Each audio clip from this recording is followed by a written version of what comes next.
Assalamualaikum warahmatullahi wabarakatuh. Selamat malam semuanya. Perkenalkan, saya Angelina Nabila dan di sebelah ini teman saya Ihsan Ramadan. Kami dari kelompok 1. Di sini kelompok kami akan menjelaskan makalah yang berjudul Pengertian Pendidikan Kewarganegaraan. Di sini saya akan menjelaskan sedikit tentang pendidikan kewarganegaraan. Menurut kurikulum berbasis kompetisi, PKN adalah mata pelajaran yang memfokuskan pada pembentukan diri yang beragam dan dari segi agama, sosial, kultural, bahasa, usia, dan suku bangsa untuk menjadi warga negara yang cerdas, terampil, dan berkarakter yang diamanatkan oleh Pancasila dan UUD 1945. Untuk selanjutnya akan dijelaskan oleh teman saya berikut ini. A. Pengertian pendidikan kewarganegaraan.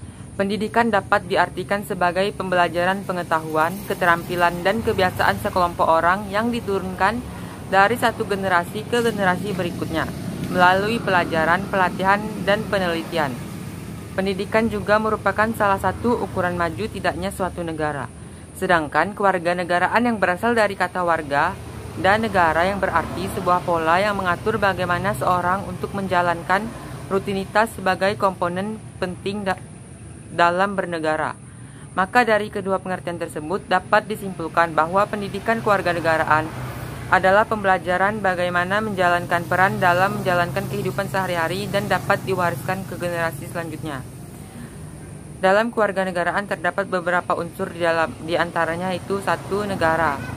Negara adalah suatu daerah atau wilayah yang ada di permukaan bumi yang di dalamnya terdapat suatu pemerintahan yang mengatur ekonomi, politik, sosial, budaya, pertahanan, keamanan, dan lain sebagainya. Selain pengertian tersebut, adapun pengertian negara berdasarkan pendapat beberapa ahli, di antaranya yaitu 1. George Jelinek. Negara adalah organisasi kekuasaan dari sekelompok manusia yang mendiami wilayah tertentu. B. G.W.F. Hegel. Negara adalah organisasi kesusilaan yang muncul sebagai sintesis dan kemerdekaan individual dan kemerdekaan universal. C. Karl Marx. Negara adalah alat kelas yang berkuasa untuk menindas atau mengeksploitasi kelas yang lain. 2. Bangsa. Bangsa adalah sekumpulan manusia yang bersatu pada suatu wilayah dan mempunyai ketertarikan dengan wilayah tersebut. Keinginan membentuk nasion bersama muncul karena adanya persamaan nasib dan sejarah, sehingga menimbulkan persatuan dalam suatu komunitas masyarakat membentuk kesadaran berbangsa. Kesamaan itu meliputi aspek budaya, bahasa, agama, dan tradisi. Inilah proses yang mendasari terbentuknya sebuah kesadaran bersatu, bergabung, dan berbangsa dimanapun di seluruh dunia. Menurut beberapa para ahli, pengertian dari suatu bangsa adalah A. Ernest Eman dari Prancis. Bangsa terbentuk karena adanya keinginan untuk hidup bersama dengan perasaan kesetiakawanan yang agung. B. F. Ratzel dari Jerman. Adanya hasrat bersatu, hasrat timbul karena adanya rasa kesatuan antara manusia dan tempat tinggalnya, atau paham geopolitik. C. Hans Kohn dari Jerman. Buah hasil bangsa adalah buah hasil tenaga hidup manusia dalam sejarah, golongan hidup yang beraneka ragam dan tidak dirumuskan. Kebanyakan bangsa terbentuk karena adanya faktor objektif tertentu yang membedakan dengan bangsa lain, yaitu kesamaan keturunan, wilayah, bahasa, adat istiadat, kesamaan politik, perasaan, dan agama. 3. Masyarakat. Masyarakat adalah sejumlah manusia yang merupakan satu kesatuan golongan yang berhubungan tetap dan mempunyai kepentingan yang sama, seperti sekolah, keluarga, perkumpulan, negara, semua adalah masyarakat. Dalam ilmu sosial, kita mengenal ada 2 macam masyarakat, yaitu masyarakat paguyuban dan masyarakat patambayan. Masyarakat paguyuban terdapat hubungan pribadi antara anggota-anggota yang menimbulkan suatu ikatan batin antara mereka. Kalau pada masyarakat patambayan terdapat hubungan pamrih antara anggota-anggotanya. A. Unsur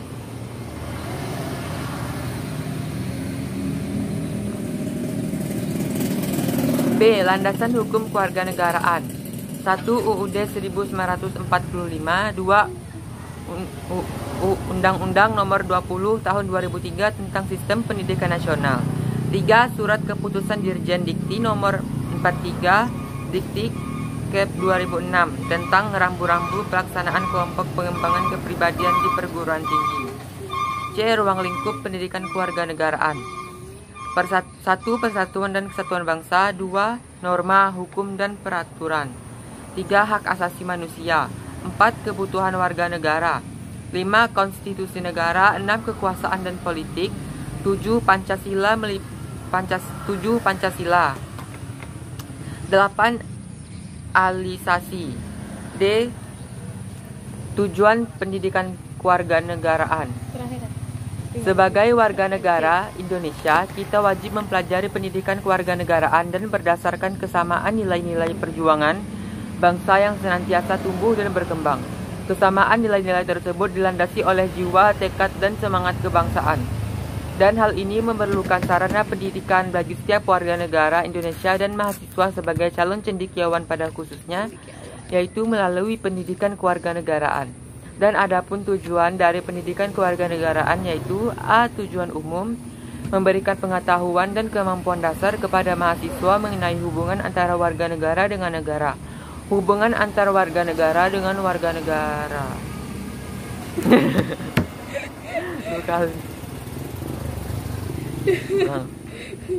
A. Tujuan umum, memberikan pengetahuan dan kemampuan dasar kepada mahasiswa mengenai hubungan antar warga negara dengan negara, dan pendidikan pendahuluan bela negara agar menjadi warga negara yang dapat diandalkan oleh bangsa dan negara.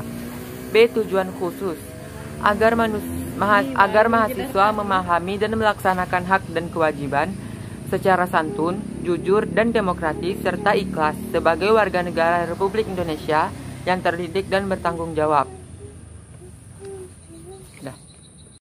Dari penjelasan teman saya tadi dapat diambil kesimpulan akan pentingnya suatu pendidikan berbangsa dan bernegara agar terciptanya keseimbangan antara hak dan kewajiban bagi setiap warga negara dalam menjalankan kehidupan berbangsa dan bernegara, dan menjadi suatu penjelas bahwa suatu hal yang mungkin sebagian hal orang menganggapnya tidak penting, pada hakikatnya memiliki peranan yang menentukan kelangsungan hidup kita di masa yang akan datang. Dan perlu kita ketahui dan pahami, ketika hal itu terjadi, maka ketahuilah bahwa nilai-nilai terkandung dari hal tersebut sudah mulai menghilang dari diri kita dan perlu kita pelajari kembali. Nah, itu tadi presentasi dari makalah dari kelompok kami. Maaf bila ada kesalahan dan kami ucapkan terima kasih. Wassalamualaikum warahmatullahi wabarakatuh.